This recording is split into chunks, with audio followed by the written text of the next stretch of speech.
ক্ষমা চাওয়ার সবচেয়ে শ্রেষ্ঠ ভাষা আল্লাহুম্মা আনতা রব্বি।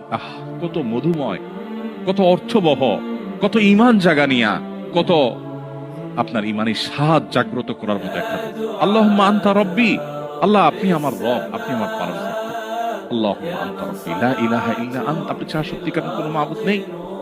ওয়া আনা আবদুক ওয়া আনা আলা আহদিকা ওয়া ওয়া'দিকা মাস্তাতা'তু, আমি আপনার গোলাম, আপনার সঙ্গে আমার ওয়াদা রক্ষা করার আমি চেষ্টা করি মাস্তাতা'তু, যতটুকু সম্ভব হয়। আউযু বিকা মিন শাররি মা সানাত, আল্লাহ যে অপকর্ম আমি করে ফেলেছি, যে গুনাহ আমি করে ফেলেছি, এই গুনাহের যে ক্ষতি, এটা থেকে আমি আপনার কাছে পানাহ চাই, আমাকে যেন জাহান্নাম গ্রাস না করে, এই গুনাহের ফলে দুনিয়া যেন আমার ক্ষতি না করে। আউযু বিকা মিন শাররি মা সানাত আবুউ লাকা বিনি'মাতিকা আলাই, আল্লাহ আপনি কত নিয়ামত দিয়েছেন আমাকে, কত মানুষ কত কষ্টে আছে, আমাকে কত সুন্দর লাইফ আপনি দিয়েছেন। ওয়া আবুউ লাকা বিযামবি, এত ভালো লাইফ দেওয়ার পরও আমি আপনার নাফরমানি করেছি, সেটাও আমি স্বীকার করি। ফাগফিরলি, অতএব আপনি আমাকে ক্ষমা করে দিন। ফাইন্নাহু লা ইয়াগফিরুয যুনুবা ইল্লা আনত, কারণ আপনি ছাড়া কেউ ক্ষমা করে না।